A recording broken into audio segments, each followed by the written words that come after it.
wa nyena da kula zewe do oton de pe ba hodo e mi de wa nyena da oton do oton de pe ba hodo e mi de wa nyena da ho zewe do oton de pe ba hodo e mi de wa nyena da kula ton do oton de pe ba hodo e mi de wa nyena de kula zewe Ayant ina tell me bon no kudo mi e fofo fisi ina tell me demi dog bon encore Jibril malenu sinko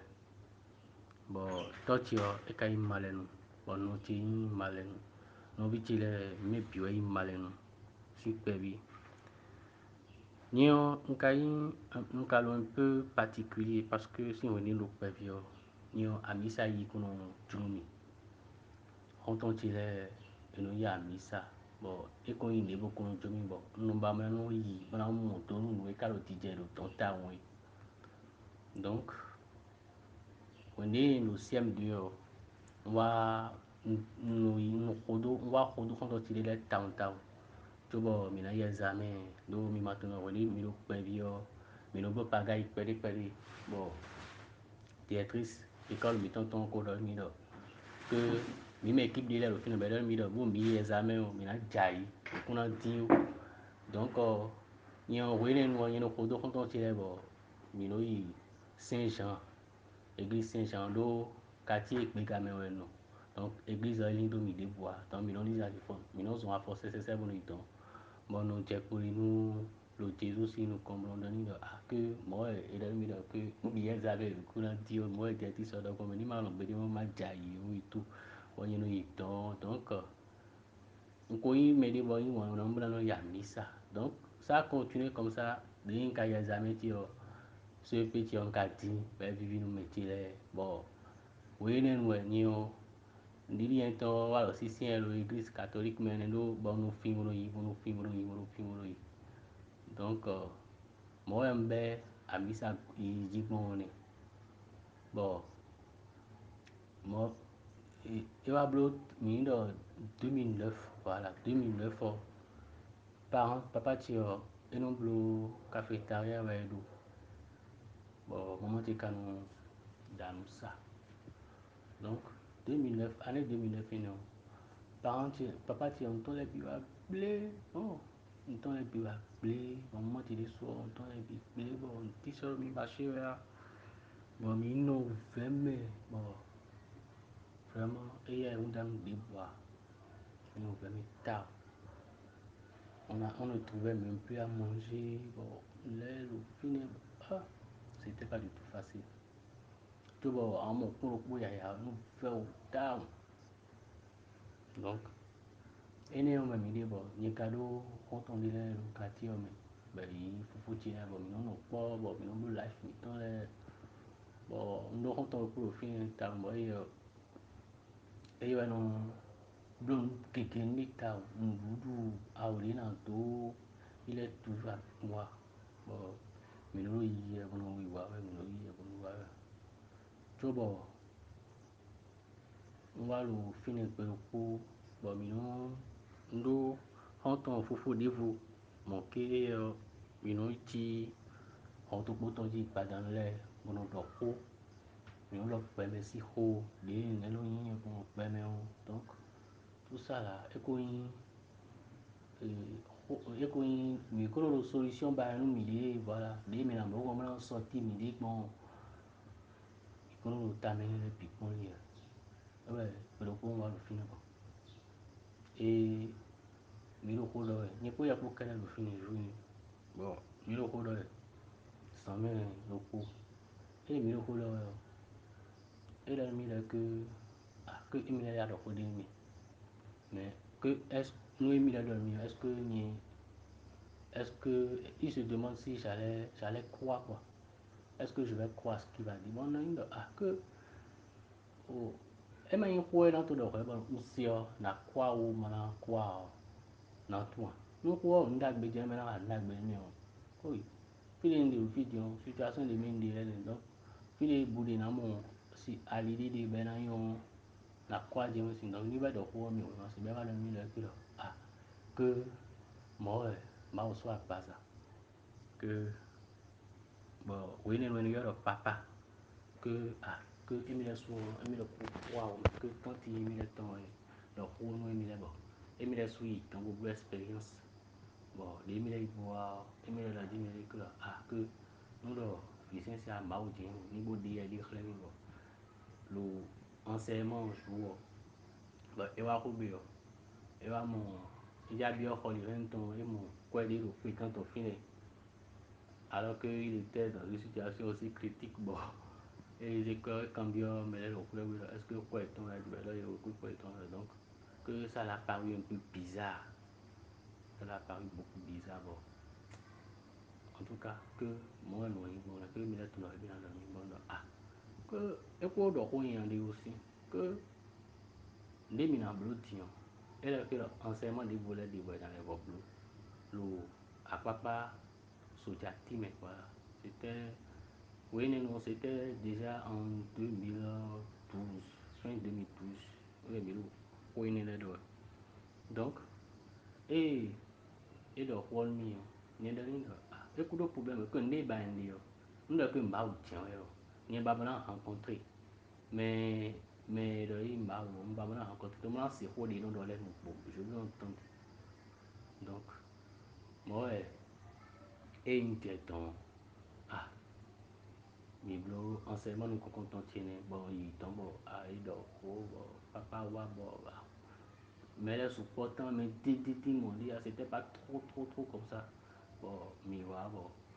et moi papa wa bon ido oh do voilà mi ma oh bon pour les vraiment et un aussi fin ça mais non il faut bien bête mais ni on dit mon ma soit pas ça o jọ o jẹ yín ni o jọ o jẹun ya vraiment nous y va pas mi ta donc oui nous un bel nous humility bon j'ai continué avec les enseignements et là papa de vol et j'avais fait des bonnes nuits bon quand on tient on va nous sous tu vas être nous sous entrée nous bon mais nous on va donc moi mon bio pendant mes bon merci beaucoup. Des mi do jouer ne de jouer ne le bio joue de et nous ne et donc ben on for e mi bo ne le bi me bon des mi jeti yo si so di yo ni po fam ti po mi ai bon des mi je e mettons les comme y fui gbe bon mi na pe lo fi des moments ton au salon de yo bon on va le dire ni que vraiment que des puissance à la que mi ribo no ho que ni va comprendre mon dire que mina de do arrangement ça que na wuli bonu ho mais de comprendre mon de va le qui comprendre mon et on est que genre il va continuer par m'envoyer de l'argent et tout bon en tout cas que il y en a rien ho bon et puis do ina zimi da zo no ina rien ana rien ho khami au monde no no no assiter que c'est comme ça que moi j'ai compris ça bah il y a que oui que effectivement que considère que mini des ho mais que donc les mina beaucoup moi dit mon que en tout cas et mais il va être côté que n'a supporté les billets bon moi j'ai ça voilà première fois j'ai ça consultation nous comptons j'ai ça mi kan gezo voilà ben point l'oppo des points néo et ça et presque à mention de et mais quand on s'y dit bon on sort de quoi des pour quoi tu les bivre on sort de quoi dans 2000 quoi né quand presque à mention kéké bon on est et ben c'est message de business à bodoni que vraiment que nous donner que ni nous là que là nous là que nous tout et tout bon que c'est comme pelle domi et tout donc feeling quand il fait on casse l'eau quoi des pour que ni quelqu'un vous c'est quoi pelle domi bon nous m'a continuer m'a c'est continuer soin et et femme qui tombe bon à jamais si dès qu'on 16 ans quoi domi bon quoi ni la voix c'est domi bon m'a monter pour continuer soin des ni dans mon ni m'a tout que là ni de hoop bolé on est ni de éclater le don bon à mon cinéma ce qui a fait que à mon cinéma mais soit bon éclater mon éclaté et va yomi et lendemain ton soir bon il dormi elle dit mais que mawa robetin trop tin que n'ten tosi a dit bon là n'ten tosi ok d'accord que il n'y a pas de problème que na wa bon dès là qu'on bi jouer ni ah femme qui ouais ndo une femme qui bodo que ça semble un peu mauvais que et yomi tin bodo dit mais que y mawa robetin trop tin mawa moi faut pas tirer yomi lo nya moi tin trop tin oh femme qui ndo ni que y ka fi ni ka lu kwa di mo na ito me ngo do do akpo fi di ndi fi tin o de ndo mo ewe o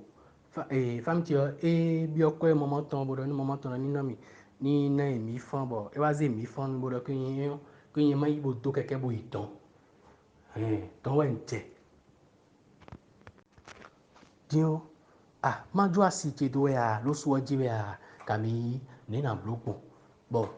noi na dino maria assim de janvier assim sur mettons bon longtemps bon réfléchir bon ah nem ka no mo content mais on ko ele bon mais on ni ka tenon le pacha mi on mais on no content e we ka na mi ko bo do ke ma mi gon lo don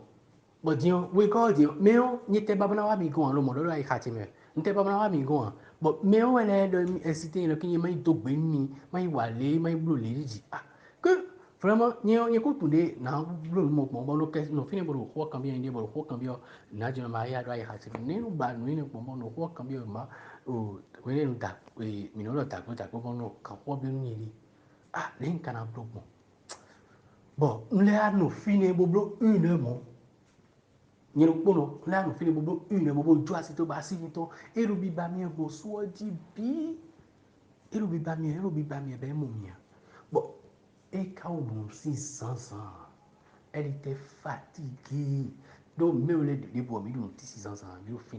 mais cause en quoi les bien ko se moni e ko de mi ne ho mi tele do mo ko de mi ne ho be mo pe ne gbe ya bon femme ti o ye tuito lo so di ba e lo tutu ni we bo lo tutu ni we lo so di ah mblo une après wa te ko wa se wa fi de ban de o ma wa be ba di bon moi et moi non il que bon que il faut que mi hube bon mi bio mi no fi bo bio kwe le bio kwe tout ici ba ese 2000 oui no e te wa so di alo ye so ta gbo vie nko do début me na donc e so wa se kwe domi bon mi la mi no fi bo bio kwe me lo fi bon mi a pe 5000 bon mi a ba bus autobus bero bon mo wa Cotonou ah de mi a Cotonou ni o e ouais dans une femme qui est que vraiment que nous on couche bas on a c'est pas été pour on couche bas on c'est pas été pour que nous on est les et dormir les que vraiment nous couche tout dans dos nous couche tout dans bloc mais on va dire femme qui boîte mais quoi femme qui que nous termine les câbles nous termine les blocs bokanya so mo ti do emile so remarquer que emile est bloqué emile de ndo o khaye la hi bo teno blocado ni ye d'ailleurs que est bloqué emile de ti que nte emile ka blo so mo ti mo ndo que nye son couteau nous a blo ye so bon tu du coup comme ça et même changer raza mon bon ah et ku so ja se ko tu bon et mais le bo et que nye man jo do nye ku so to ko ni que ne o tu e no leader no we no leader no di dani e wene no ko so ja sekpo e o ne voilà que de sekpo mi no ko de le don mi on di bon on wa ti me fini wa ze e di ten wa ti me ko bo don que ni no fi de le fu o que ma do ko jo ko ni que me ti fu won ni o me ti fu won ni o ni ya no fi de le fu o ah de ndo mo fam ti o e ka se ton bon ni po e ko mi la fa pe de belle à bon mi no ya mi to me fini kaka bon ko le hablo et 8 mois si 8 mois ben il faut pas ben 9 mois complication à voir complication parce que et au bout ni so on casse et ça nous mais des vous c'est quoi des vous domi bon mais nous fini maman toi na san pe on a c'est quoi on a que la mini home na bien encore et on a 500 job et on nous poguer kaka bon ça na ku ai na ho bon mais nous de mo c'est bon mais il y a kaka pour complication wa bon et ben on ben ti ton si et non dort bon mi do fite mi na bon et do on dit au fini bon do ti me que mi na do on ko ban na ni que ni ma do ko ti on clo que mi na pon de mi na blo bon ati enye ti no que nous et que aggraver ouais oui nous des ont intégré famille moi au visage c'est alors mi que mi na louer khon et tout bon il na ko si fide ndi et tout bon mi do ko oui nous donc c'est comme ça que nous là les conseils et on passait fait et nuit au fin fait voilà passer on passait nuit au fin jour on passait nuit bon on passait nuit on allait conseil pour bé au titre style comme on remet en bon là do ti me rôle béni bon et quand que nous ma oui bon nous assommé et tout bon ah ni on est cabé assommé bon il cabé assommé et nous c'est sans en quoi dormir bon pour les nous un mois 2 mois ben on play bi on sait dormir bon cabé assommé ti bon pour et femme ti pour mi au po de mi au po mi yo mi na créer activité de bon et non na mi quoi bon mi na tellement construire mi donc c'est comme dans cette optique là que au ni ko femme ti ko mi dit et elle que mi na be et commerce mesh ton bana ya en libre bana wa mon là que d'accord il n'y a pas de problème bon mi non pas bon mi définit les bon et ben en ligne dit on est en mesh on le quoi non et non en mesh on le quoi oui nous c'est monica soupo ka bon oui nous ni ka don au métier frère ton le que ni do petit ami au coup ni quoi comme il au titon il dit ati nye ka tino petit ami ti o ekte o tun ye même o tun ye avant ye bokono do ho ha ye donc mo e wa ti mi do nye no tun début no tun de na bio ye bon je ne savais pas comment intégrer la famille no tun de na do ho ha ye bon donc e yo do mi do maman mele ma y mele kon mano yo ye mano do gbeni ye c'est elle qui m'orientait dans le temps bon nye souvent wa be me le rapprocher du pere mais bio e me di no ko timba no recaler mi nye souvent kan tunde no recaler mi tawon donc no ayo e ro ko bono to gbeni ye donc des femmes qui va be commerce bon ni mi abe bon mi no blo cérémonie bono 50 cérémonie pour moi non étape et des cérémonies on dit na wa nous là on cherche l'argent jusqu'à on fait mi no blo bi asite ya woni yo igbo misa mi no sa mesh le bi bo mi no ze ko bon bo se moni na bi mi no les ba kwa de vo fi de vo bon le ho mesh le bon le wa ça et vraiment c'était pas vraiment la joie bon mi no ibo mi tellement le sa mesh on me le la ho be no gbe ko sun bo mi no lo ti ra me le do mi na bo se moni ro po ge utu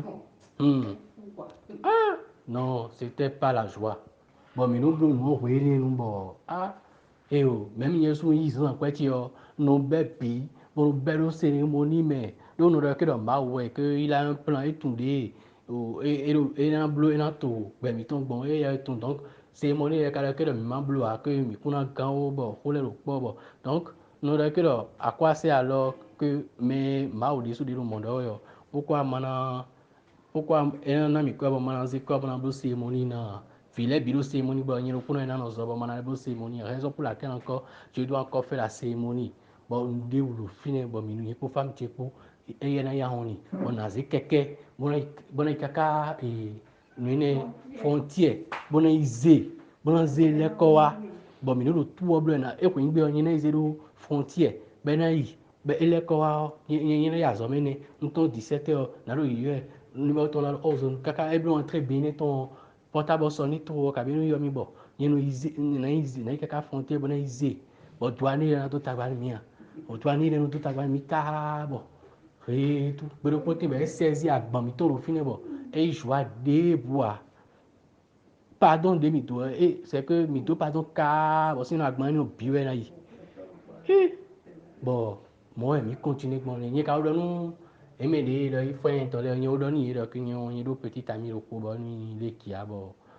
ni ko ye ko le ko ben les qui a des terres a dit bon mais il que ah mais il fait mais que tout il dit donc ah que c'est elle ah que ok d'accord que en tout cas que tous et que oui nous et d'abord mais donc que d'abord nous unit davantage ben nous et on doit rouler les on doit rouler les bon ah on doit que des sont bagbons en tout cas que elle est avec moi elle n'a pas de mauvais comportement il y a pour me le pour me le faire bon on doit bon on a que mauvais comportement et tout bon mais on doit bon bref mais nous doit c'est pas dindindin hein nous doit nous doit ni dindindin kaka bon bébé ho attend le nyepo femme tipo d'autant mais avant même ça et il y a Luc Junior bon mi do huni do mi le lo po et tout bon que ni ta chejin mi bon et ta chejin mi bon que lo ma bon mi on po et tout bon mi mi a bleu nuit mi la va bleu nuit mi la oui à leur façon alors pas voler mais et non mi auto back mais les mi a mo ye oui non bon et la date midi on était encore plus unis bon mi et wa mo ho voilà de wa mo ho ni o mi a zéro so play et ye oui non ah les mi so ho so play ye oui non nous quand on est ye oui non le mi gbègbèdé dọ̀ gbẹ́ ọ̀nà fún ọ gbé ní gbè ní ọ àkẹsílẹ̀ dì mí àlọ́pàá fún bọ́ńdọ̀ à mí jẹ́ sódì dì ọ que ní náà yàwó tẹ́ pọ́n náà yàwó dọ̀ fún ọ ní mẹ́ gbẹ́ ọ ní máa fọ bọ́nú ìnáwó yà jùjẹ́ mí àlọ́pàá fún donc kẹsí kúrò yẹn di pẹ́lẹ́pẹ́lẹ́ ìwé nínú à bon dès mí jẹ́ sódì ọ je cherchais tous les moyens pour lui dire ça pour lui dire que que des nous que nous t'offrons mais que ni ma nja mo pour femme tipo voilà ben na yimi bon mais na do ko jouer donc des mi lo so di bon et lo so di yen on était ko kaka bo bali pere bon mi se po do mi mo azin po nu kon pere bon e ka se po e wa nu kon mi ton pere façon de fin bon n ten po bo se po bo do ni do que nja do ho ni pero nja ko li bo nja do ho ni pero que nten ya do mi la di mo no ni do que nja mo que nku tunde na do ho ni mo fio mais que mbabon na wa cité donc na do ho he mais que et pour moi que ne me dis pas que tu es enceinte une femme bon non que oui que j'ai enceinté une femme mais arrange-moi ça vite arrange-moi ça vite bon les deux mots figant et Mathias sempre bon et dans sempre qu'on y a un petit essai pour dire tiens bon gossi fini des bleus noirs fini et bleu noir ami arrange-moi et ben non non ben tout tourner milieu ta me dit bon n'était qu'à arrange-moi ça vite arrange-moi ça vite né no arranger né au monde et dans des ouais you know les contrôles moi mon femme tu me que était que fille de quoi j'ai dit là des quoi dit trop dit mais moi il donne directement bon bon femme tu là que le fille bon ntite leko njai côté mene njai côté fi de no tosin de ni eno isi ni lo so di ni o njai côté no bon le ape ye we no gan we ni ton le junior npe bon no ni que vraiment un couton on ho we je di o que voilà que npe vieux et fils c'est abandonné de que le moi femme ti mo ho bon ni bẹ́ẹ̀ que une telle a dit mon nom que arrange-moi ça puis bẹ́ẹ̀ que selon y on telle arrange-moi ça puis mon nom que ni un comprend le fin en ouais y m'a dit ouais mais parce que y sont tourné ni arrange-moi ça que moi je ne comprends pas ce qu'il veut dire là exactement bon et mi do les le ho les le ho ni le que ekusi do mo gbede o ekun yi mo ekusi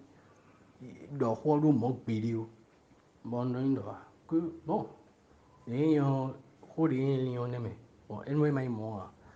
et donc ma aussi dans mon monde ah pour pas tenir mai mon quand fait il est bodo honi mon ah ok d'accord na mon quand fait il est voilà do honi moi mon emon oui nous emon il faut me piton oui nous ne bon emon bon ti nous emon ah oh faut il y a je veux vous voir c'est urgent c'est par rapport à un sujet bon ndo et do ho bon ndo ndo ho be ho do ni ji voilà bon do ni de que moi Ndoho, mais Ndoho. Et là, ah, que Ndoho. Vraiment, que moi, on dit que il y a trois choses. Soit, nous comptons, soit, puissance à son a 15 minutes de bois. Il y a une d'investir que et son a 15 minutes de bois. Et son a 60 quoi mia. Et qu'à son a 16 ans quoi domia. Bon, il faut du filer. Soit, il a continué pendant 60 quoi demi. On a levé 5 nous quoi demi. Bon, on peut continuer et azome on normalement de nous y bon bon et son kendo huodia soit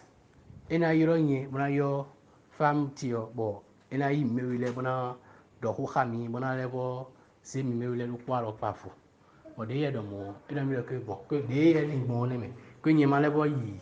o fweti de le bon bole do ni ah fweti nous content de pe yo e yo credo bon et Chanoué tout petit encore ben il a que un enfant c'est une bénédiction que c'est une joie ah que yema lo ma khaye oui bo je poli que dago peu tout oui nous ah bon ah au moins mais là il faut comme nous mais bon là dans mon credo ah bon credo ah que un enfant c'est une bénédiction que vraiment une bénédiction que écoute nous belle vie mais que nous ouais donc que nous d'être persévérant nous continuer continuer que ma oui que vraiment que c'est une bénédiction oui non il faut que les mieux changer bon ben dès là espoir oui nous bon ah mais oui là donc ça veut dire que on a pas miné mais on a pas mis donc j'espérais quand même que fio ena yo mi bo ena ze mi me le roti bona do ho bona yi mi bo mina do ho khe quoi et tout donc moi mi mo mi di bo ya no po bon et tout bon donc né n'y a pas encore pour mi do ho bo connaissance ah fitio e ma blo statut do WhatsApp dia e blo statut do WhatsApp di bo do que j'ai nous et c'est maintenant que mon enfant, tu m'as donné mon enfant, bon, le statut, j'ai mon donné le coup de nous, ma ouais quoi. Vous voyez, nous, le coup de nous, Vicence, ouais, mais, vous voyez, nous, le coup de nous, Vicence, ouais. Bon, ah, et quand oui, quand on a, ou, et quand on a aidé, madame, mon mien, et quand on a aidé, bon, mon statut, et ton là, et tout bon.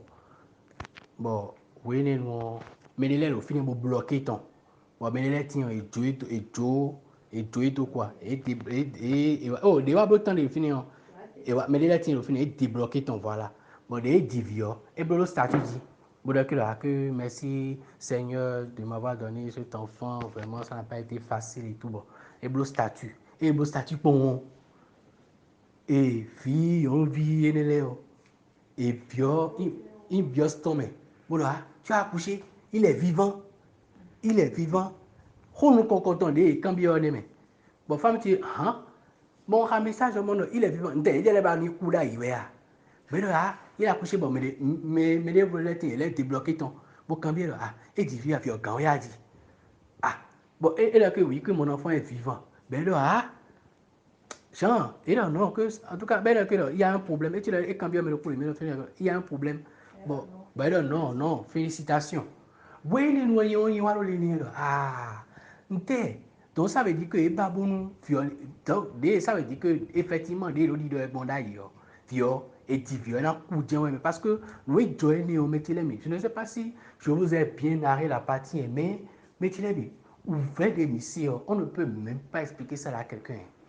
elle ne mangeait pas c'était que viol et non coup parce que moi je n'avais pas les moyens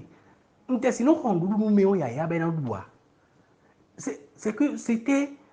c'est que des poser question bon mais il y a pas femme qui pour mais noter beaucoup milieu mais doit que coup est pas bon viol coup da yadi En tout cas, que et qu'on a bordeaux et ton dire que viol et au dit viol dit viol ko théophile dit. Ah, bon, femme ti yo, vraiment, mi de le mi la belle non, on dit mi do a. Ou te ka yo ko bizarre ni. Ni na dit mais que il est vivant bon a dit. Invité les mi bonjour. Sunu yonu. Ime ko ibanu do. Ogbana me. Poka mo reji ma o di kuro to don le me bible wele o. Mi delo pona o ho me. O me de wu gamu mi alo me le so mi be ho gan be so ho me o adokundu yeje. Ma do chi yo. Chi yo asichi. Wenpo. Ene ku e Philomène.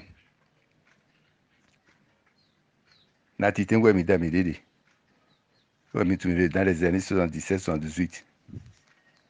O jifiro poge kanu egbe. Asode mi abon le be azolo kutonu fi. Au bon filet Kagaba il faut Assemblée nationale. Conseil protocole de l'Assemblée nationale, troisième législature et retraite. Asitio, il peut pas qu'on misse à pédia. Messi Batona, oui Saint-Jean. Et je me suis mon père Pamphile, le cambio. Mais tête catéchiste d'Ahouen l'odon. Mais bon l'automne, bobo baptême, il comme il est support Mahamahare. Au ma soeur, le caucase, on tombe le sœur voyait mes roses. Et toto infirmière morandelo, c'est un achidaï. Et wa ko bitan gbe yo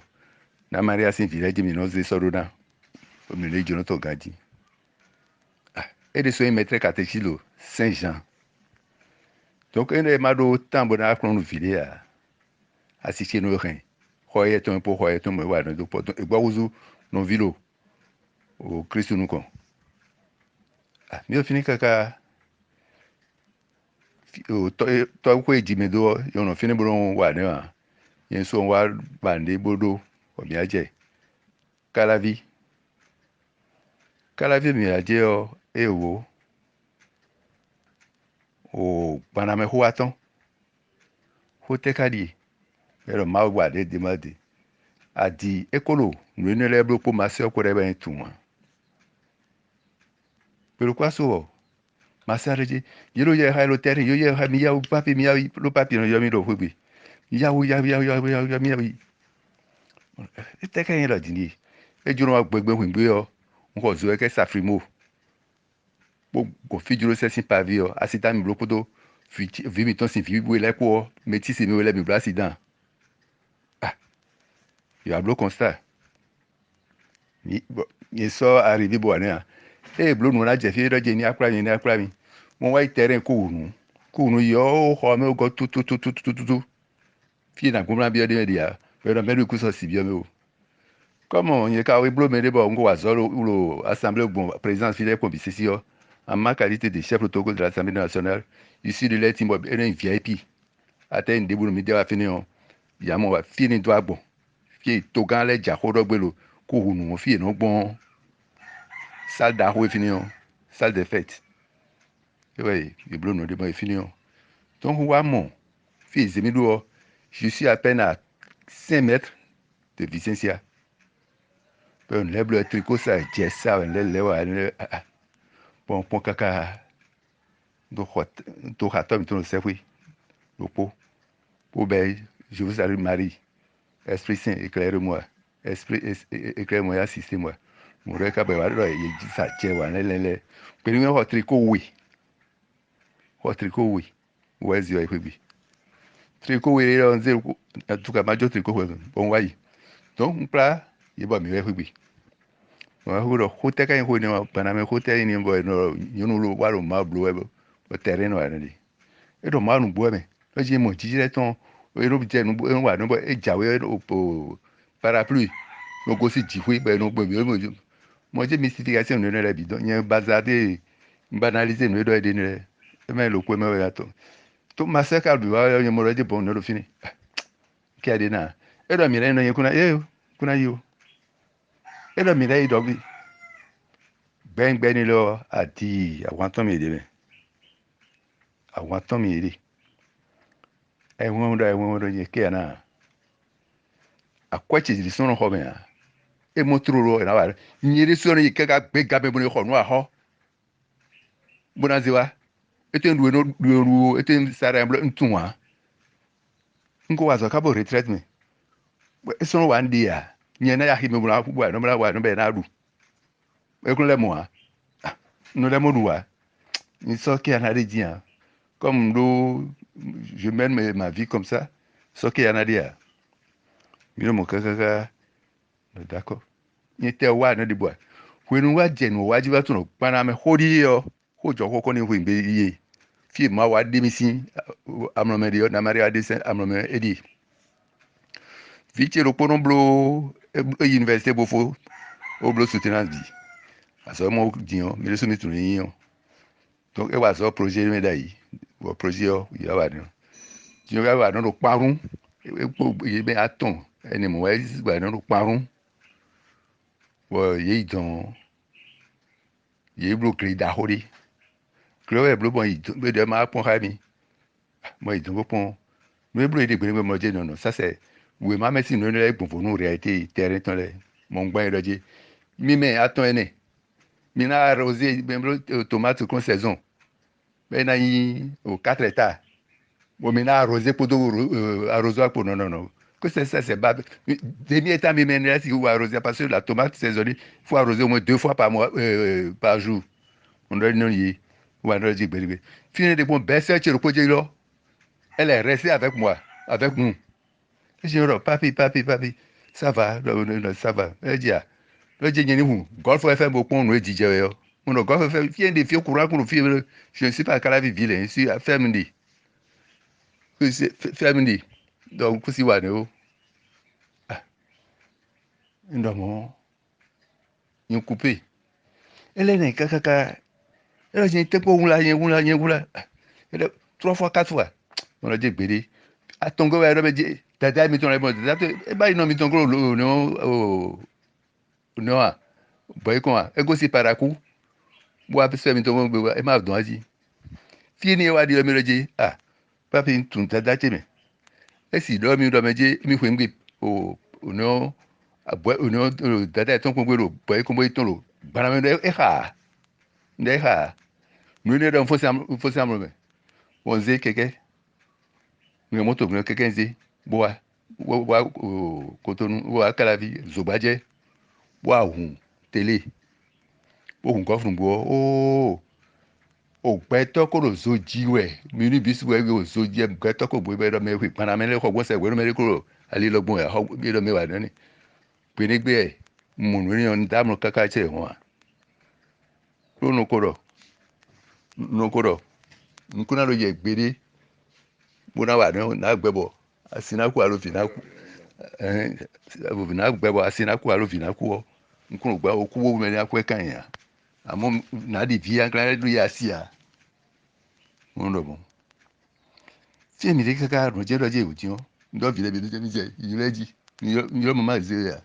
mi ye kaka ezia mi yo kaka ezia mi yo ka ezia ni kagbo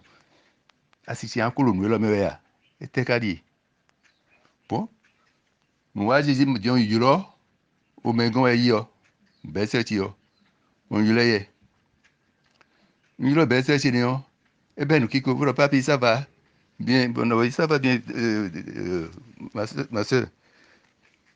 ro nolo ne asutu de bon ne vile ro ganji ye bi o ganji mo je bon o dada to ro be je ero fi ero le mo ro ngo je na bi ba couper ne me ngo je na bi couper mo je ze portable ko pade rin portable bo se joni bo ma ro honi o ze joni ka nu fi mi de gbe wa o ze joni ka fi mi de gbe wa mo ro tien wo lo di wa ni mo je le ado mi lo je e o be me yen ko ma ka do problème ni mi ro ko ganji je suis bien avec elle mo wa yo numéro ton no grand ça va pour excusez-moi beaucoup mais le thème de mon yo mi parce elle aussi elle fille religieuse ma sœur est une wa mo ko mi ze fi no so kemi odoji o no asitione ton ro ya we no si on la bon tem ro ipo be kiko won je afilo agun to ya mi go si para ko ganji mi ganji Mon philo de mi a gonto de dire, et dans mon philo, amen, moi, amen. Elle n'est pas avec moi, hein. Elle n'est pas venue, je suis avec Delphine, de petite soeur, quoi, celle qui m'a réveillé. Je suis avec Delphine à Cotonou. Pas, il est, on va dire, on est d'accord. On bloque tout possible à jeune, moi. Donc, le lendemain matin, et là, il me dit, pourquoi? Je peux pas venir à Bibi, je suis venu à Bibi. On a dit, mais dernier, il a dit, et voilà, elle est devenue, elle était une grande arrogance. Nous m'avons dormi pour dire, j'ai ça dormi sur le téléphone. Mon nom a dit, philo à moi, je te jure, allez, comme on va, on a quoi, à nous, on a quoi, domini, bon, j'ai coupé. Maintenant, je sais que bon, j'ai un cœur tranquille. Et quoi, elle est donc, lui, tu déposes, mais le collègue, effectivement, nous, janvier, Noël des Louloutons, ça doit être dans les années 2013. Ouais, et dans le Noël, le 1er janvier, Boawa, Béropo, tout crotté, sale. Moi, si tu écoutes, mais il pèlerinage, quand c'est mes bolets collés, bien sûr, Milo, les notes, très loin, nous, et des gens, moi, ils ont beau de boire, pour coller, pour qu'on dise à mieux. Et t'es qu'à dire. Vendredi, bébé. Voilà que j'ai déjà juré que si elle vient de ça, va couler. Alors que vendredi, c'est un jour très, très, très symbolique. Ouais, nous, le 40. Pénébré Jésus-Christ, nous sommes un animal de mission. Mon est sous Dieu, n'a pas de dit. Non, et nous, on est au 0 heure, après 0 heure, 1 heure, 2 heures du matin. Bon, il est. Bon, il va. Et bien, et quand il est et dans le billet, donc je suis obligé de me déplacer pour aller dans sa chambre. Pour lui dire, ben, écoute, et t'es où nous étions? Qu'est-ce que tu as? Moi, je suis bon. Fille, on tient ce qu'il y a. Nous sommes pas vous. Yo dis, vimito aussi, au Covid. Il faut se voir. Moi, je dois donner donc, il y a dans mon à tout le monde pour me dire si pourquoi. On doit commencer à dire. Nous devons commencer de nuit. Et là, il y a ce qu'on était en nuit. On était en nuit. Ma femme, tu es auto. Et là, et j'adore. Et là, agbato mi na agbalo po mi na agba wenui. E do mon mi. Agbalo po mi na agba wenui. Ni si do ase wu mo mi odo. Ni gba ko me do be ni do te kali. A kon kofilan che bo po kofilan ton. Wa non di gawi. Bless ça oui. Quel moi. Allez si. Mon Dieu wa été en wa été mi. Nous no bon. Dion. O ko ado le vodon mi. E do je ni da mi o dion ya. Emi na ko to mi ko ko mi ko wenu ona ko foto no no do mi le ko no do mi le ko e wa na eze ne autant tout indo je ne sais pas si c'est pas maladresse, fais-moi la porte, si c'est pas maladresse e wa do wa no e do bromo je ne sais pas na mo le ko ala je bromo pa no kon mi mon ti hui bon bon peut-être elle a présenté excuse-moi et tout en boblo ya voilà et quel moi mon do philo ya gba no na mo dia na kre je asan ye piri bla blo mon mi ya na eno blo nu edion asan ye piri no wala e si ti va bo je ndejo no blo o je de le do je to prier wa to no so je ke de ni ya bon da autant ko ka be du tupi vire bo atu gbe ya e me mo ah non e so pa mi vire a fo hon wa de ton il a fo hon de ton on a la chance ben dia ko su quartier là c'est ouais mais quartier c'est ouais mais na kan hobi me de dia mais au tout nous me dire et tout nous dossier le quartier et tout par exemple et na bi mi parce que j'ai un certain âge mais quartier on doit respecter mi et na do je il on est bien gbedo il t'aime roger ni abrebe na ha gwenu yi me ma divi na divi mama ma kwa na ma kwa me ma ma zo na ma zo ke gbe npla me le sile don ene ka ba ya wonu de le ndo ego je peux citer les noms mais le timo ya holpe wonu ya d'éminence mais le timo yi père Roland abbé Roland lo de me tu vas me dire tu me le dis moi je béni le tu connais piton parfaitement et j'ai encore les coordonnées des ordres écrits pour nous pour supporter ka jadi sunu ro bia ezombo ni réservé gégé si bien que au dire est passé pédio mais gars tu ro lo di ngbe ake no beto na gba fo ai gégé azogbaje ici et je me suis dit donc nti hui mo et dernier kaka ouais ouais et do mele va do ka et je mon fils bi me de bois wa no ka kaka be ko mo je risque bien mais alors que je me suis déjà appelé plusieurs fois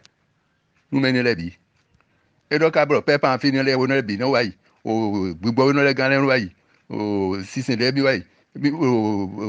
grange famille couple solide yebolo Saint-Jean fini je me oui amon ado tol ko no ko yi et là ni je me ni gan yero catholique me yaji de bien no wa mi no do donc il ka bo don papa en fils c'est oui dire kaka beglo il c'est oui dire kaka il bedia parce qu'à un moment donné nous fouillons sur moi et quand on donne mi tu vas souper ko fini bon à quoi tu bu me rappelle dit fini les 500 000 vous ben de voler film de lebe si bien que et ouais no bisisio a dit et ouais no this ho visesi asim le e gonchi bu no gauche à droite e bon fi bi bon lo comment bon mo mbe bisi o be se John Pepper en fil pere je fitin de carbone no bi ko to ma ken mo père grand no fou yin si ho me no fou indi sin indi camion sin me ton de ti de don ko bi bagbe ya problème le je zo ndo mo ni bodo wa na di be je bo be de bu be fili mi de no be bai tu elle mais le quartier mais si wa ne on a repris comme ça fini mi de ka ko e polo yi ben ka so nu wa na dia de ti mi ya ko ni le kwekwe no ko ti we no wa na fi de bo bi me no ata le be me lo ta me de ti mo ni mama de e be mi ro me bi adu de di don de ko gba to le gbo no wa yi wa you know no fi he bo tu no wa na fi mi de gbe popo o be de ti mi ro c'est Agbesi Denise elle est sage-femme à la retraite pour quartier miton fini mi pour y avoir do mi gbero po e podo ko se roko il fut un député au Falouvet sunu Falouvet e po wa ko ti bera bo mi do chef de secteur bo mi no fi do ho no fi wa do je bebe mi ton courir ni be mi ton wa yin me no Denise Osino donc no bo do je que mi jobo nu nyina wa to yena mi fait pas be asiti mi do fo na eze bi se do bi mi na mo e do mo bo we ni no e ben Denise wa do je que yena wa ne o nyina do na se bi so asiti be na dale mo e yo ni ya so we na dia nyia mi fait pas na nyina wa donc effectivement ndo mbo edido do je on to ouais. Après ça, 24, si j'ai bon mémoire, 24 juin 2014. Et ouais, veille dit. A dit, fan tchekobe, nous déna bevla, bebe do mere vokwe, bana mere su no yi. Mais bien, bena boy, play donner les côtes des étons, et ben do, yetou, nous habituons nos buvets de le baron, le zobadje. Gosi meso Saint-Jean fini je noati medio fini je noati badaro fini je jibo hoto mere bo ba fini je noati lundo mere ro go so agbe ha bebi no akomi lo don fini de ko vers 19h ne podo au voisin de ko fini mi ko enu mo roje asiti no be nuwayi o Denise sin fegbe Elle est à 3 vents de nous. Ben, et aïe, ton mémoire de mon couca, et ton profil, et ton moyen problème à ti. Un kenwa. Tu me vois, ben, et quoi, à son époque, je dis, soit de dia. Je dis, à moyen fait d'immédiat. On a, n'est pas de moi dit. Je dis, à son avis, qu'on ben, ouais, dis-moi, quoi, moi, qu'on me dit, j'étais bête, moi, dire, ben, dia. Mais on doit bérer, et quoi, quand vous, oui, vous avez encore un coup, ça, mon panama, si, mais pourquoi, t'es beaucoup de non, effectivement, et donc, pour zé portable, bouille, le papi, tu es où? Je dis, il nous sait, dénigon, il me dit, ma soeur, fité, n'est pas de bon oui, ah, mais gon, on va nous y aller. Mais j'ai quelqu'un qui m'a dit, mais j'avais, on a gossé fini,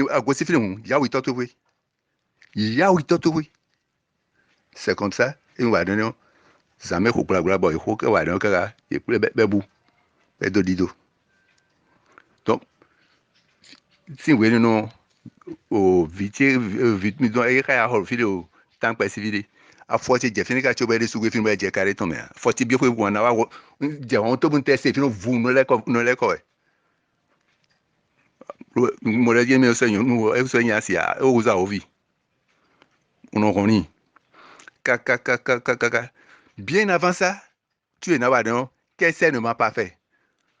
connerie n'est pas fait tomber yebo yimba ne le bible de vie nous comptons millier to stade ne tie wu we bon ne tie ku nyetuma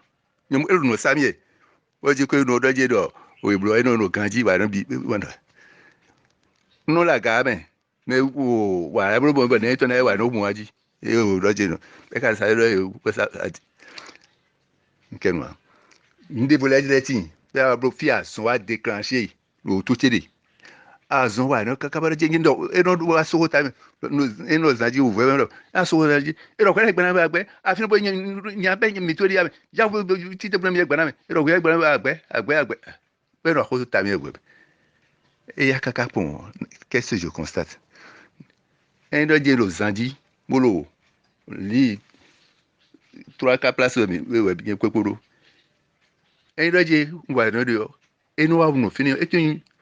je no kondo no je tin niveau no tuma o tu te no jizo kaka bon no biblia gbo pero yo gbetan le mo mi amwe mi afo me ko zo erozomo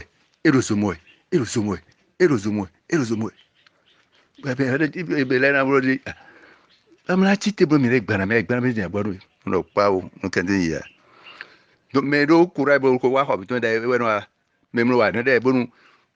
wa blo tan pe bo ipon yi lo we no avocat da hore ho bi to si fini no ipon yi do wa po yo zomo be no be ki ko be na mo di wa na gbeji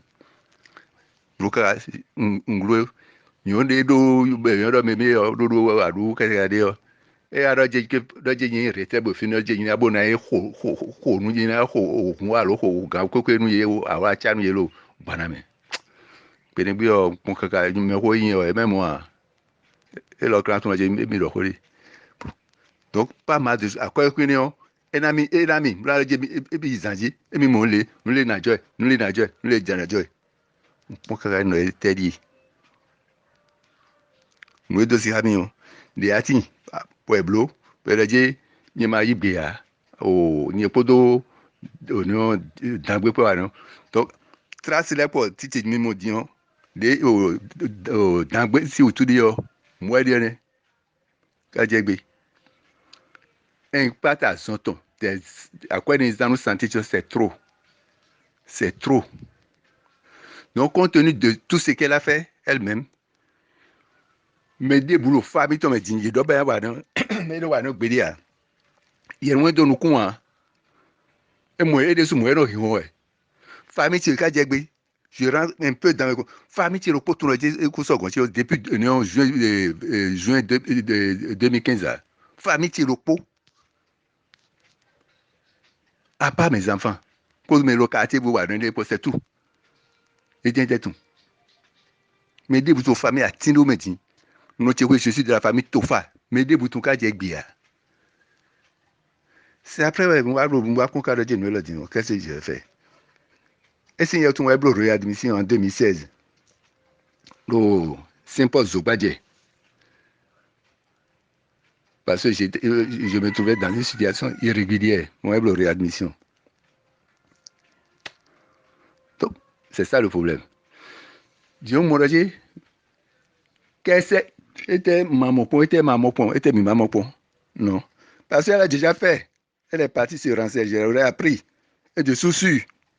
Et ces filles de Betty Lopo. Oui, quelqu'un, il plaît, il fait, on le pense, mais on dit, mais quand même, il y a un coup d'yon, on a bien mis non, comme pensant de feu, j'ai dit. Ben, Donny. Et d'un trop lourd. Il y a un dit que j'ai envoyé ma femme pour vérifier telle chose. Moi, ce n'est pas vrai. Elle ne connaît même pas ce que je gagne. Quand j'étais en activité, ce que je gagne, ça fait 5 fois, 10 fois ma chose, ma pension. Je mettais mes billets seulement dans l'armoire. Divers sites pour aller dans le euro, mais euro, pas euro, franc français, dollar, la bille. Confiant dans le dos, on va aller à quoi on a assisté, on a. Mais dans la pension, il y a un coup de dia. Bon, quand j'étais à beaucoup quand, beaucoup, et qu'il y a des mia. Bon, c'est ça que moi. Donc, c'est la chose qui m'a réveillé. Mon doigt me devait dire attention, il faut prendre telle décision. C'est ce qui m'a conduit à aller voir un juge. État des personnes, pour dire attention, il faut écrire. De demander divorce. Il m'a demandé le divorce. C'est moi qui ai demandé. Vous y. Rempli, Franck Daruma, j'ai tout rempli. Donc, elle a été convoquée pour le 13, le 5, le 3 août passé. Ben ouais. Et ma bien avant ça, ben quand tu ben quand il met mon compte pour le prendre améliore, on bloque WhatsApp ton sedo, famille te donne tous les bisiers, on bloque WhatsApp sedo, il bitou. Surtout famille te met bisier tout le content nous positionner prendre. Parce que bon, j'oublie une partie. Le 9, ça doit être le 4. Le 9, non, c'est le 9 avril. Il y a eu un décès. Oh, notons. Tantiton, c'est Novi, petite sœur. Elle est décédée à 71 ans, je crois, 70 ans. Elle est de 52, beaucoup. Et donc, on m'a dit, dormir, elle dit, ouais. Oh, bête, tu es de quoi, ne? Ah bon? Non? Non, on dit, bois. Non, quand j'ai vu vidéo, bouton. Non, on me dit, bois. Nous jouons d'enterrement, bien habillé, la petite enveloppe. Ouais. Seulement que on voit les boulets de Dieu que. Et si l'homme est quoi dit? Elle est bon, tu n'es pas blabla de Dieu, ni tempo en terme. Oh, tant qu'il t'en t'as le quoi dire le colon libi. Et la Gemina, et bien que si you, la Gemina, mais bureau, non, il y a cambio, mais cambio, mais te va, ni tempo ya misa, la Gemina, si you, mon logis, non, tempo boy. Ma wa, moi, blé au famille, agré, c'est mieux que de blé avec la famille. On l'a moni. Mais d'où et bon, nous le donnons. Bon, de temps à autre, à quoi c'est besoin, nous donnons un manuel, donc, à quoi ça y est, Amélia, donc, donc, et nous, il y a mon son, nous, banania, et nous, on est bon. Voilà. Donc, le lendemain, je me suis apprêté, je suis parti, ça n'a rien dit à personne. J'ai le coup ça, oui, messe, tombe, il y a enterrement, après enterrement, nous, voilà, mais des boulot, il y a un truc à dire, mais dès même, il faut faire dire. Je me connais moi meji e ko do ko gbede o e kun do ko gbede lo ko sa me ko mo o ye mo e mo peto ja o e mo metu me ro ro on a ton film vas-y portable ti bo yule bo je bo on le ja o yo plante ma di o e mi ko ya mi sa amo mi ko ite o e ze ko di do ko mi le mi wa eleji on a bien donc fite wo so ka de din be je no fi ade do fi ni ya bẹ́ẹ̀ yẹn lọ fi tẹ́lẹ̀ jẹ àjàkọ́ mẹ́ mo la àjàkọ́ lè do tó ga jí bẹ́ẹ̀ kún líle o wọ́n lè bọ̀ n lò fi lè dín tó bó wa n lò fi lè dín tó zèmi jan bó wa amada kọ́ ẹ̀ nà san kó wa nù yìí mo lọ mọ ní o ẹ lè bọ̀ fún ẹ̀ di yà bẹ́ẹ̀ wọ́n bá tó dá yẹn sún lé wa n lò fi ká bọ̀ mọ́ yà mo wá dọ́ zèmi jan tó fi yẹn àjàkọ́ mẹ́ àjí mẹ́ ní akura mi sọ yìí zèmi jan nọ zèmi yìí bọ̀ mi bọ̀ fi yẹn lẹ́ bìí sí mon fils est bêtise visite à toi on me le finit ni le sisi ko aton e kankan le fini aton o libère fini bon d'accord bon alors que le fini soit hello mede vogon soit hello o don baname de lo da rodon je ne sais pas donc fie dernière fois de mi do kone si vous regardez l'équation pour balancer de ne le dit donc le président du tribunal il va donner il est à l'équation de pour le 5 septembre donc 16 septembre ton dit ma dormi mais tout le temps mais tu peux m'attendre mi a tempo blablo na blo conversation sur WhatsApp là c'est de blablo la diffusion mi la diffusion bon bi ma do wa même bon na dormi mais nouvelle mais ndo kaka lo une fois dossier de l'eau tribunal et ça besoin bon il a mais ma foi catholique m'oblige à dire ce que j'ai sur mon cœur à vous qui êtes partis. Vous avez vu que c'est de tromperie. Il y a rien de banal, de vérité là-bas. Vous êtes revenu, vous êtes pris parce que Paras Deboudillon, c'est même défendu. Presque les personnes qui ont même koyi. Au mot dobar ma ebo wa mo ale bo mi wa diyan. Ya je me lo gban o. Ira ni so yo blow me ponwe. Ya amo aje ami sa je en do so bi okru de me. Unu ye do ko ga bo de je bom. Men le gbogbo amblo révélation do yi. Ya amblo eje me le so je anu ebo mi bana mi le ka zon le zon. Comme vous le faites aussi bien avec todo. Forum to même dans les églises catholiques aujourd'hui, mais quoi ils tombent au vice nous ils sont les blocs témoignages voilà je veux parler des témoignages ils sont les blocs témoignages moi vu le pono bois à ce à million mi tempo kaka bon hey Maria topo ti ton le po ma so no no vi nous voler 5 mi mawo et na vers nous mi cablo et na vers nous mi cablo lo ni debout so bo kede bo kede ete gbe bo kono le mi ete blo yele bo daji on so ma do nu kon awa wo bobo ai se vodun bo me jeremi ndo ho din no do ho gun ka be o ya do biteur et nous verrons merci beaucoup merci beaucoup Merci pour Jean-Claude. Quando Blandon me biodi, mi tunodi, me bini tunodi me de fille et puis c'est à dire finir, elle est déjà à terre. Elle est déjà à terre. Nous pour les dire quand d'ailleurs, ben quand dit tech, ben une cérémonie de millions les quoi des millions de ZYNL. On a beau dire que et puis quoi les nous en nous on a beau l'air mais c'est ça à quoi les et tiens ouais c'est beau life et ton dans au Dubaï et tiens c'est beau life et ton dans le filet bi donc et cérémonie qu'a des poignons et mais azor mais on va zonia et on est tourné le DJ aussi et cérémonie qu'a des poignons mais les maçons ont cérémonie il n'y a plus d'entrée entrée de bousson noir o Vicência kwede eno zon dudu si e so no zon dudu si be no da no bini bono se o bini si mais o ndol mi da di me de que de le chuté o ndudu encore ko no le ho ndudu de bono izejo si ali to meme no ho ndudu de bono izejo si ni lo su je no le ho ndudu bono livrer badan lesin o ko ton gbesi donc fidi de lo fini o elle est déjà tête pour Malin c'est que il a mis que il a côté pour que et le fine que un petit coup de que il y a que ni dans en tout cas que il y a que un petit coup de mais tu l'as mis bon mais récemment dit mais tio un petit seul au fine ma au décan au fine de d'ailleurs et blé on nous a mis watté et Dieu il y en a d'autres et bled yo ti lo fini amechele mi mais deni mater khadi bo do di me que me la zekwa me to ma bo se parce que bli de dia bli ti di wa meti ya ya o jo fo ndo mi bli ti dia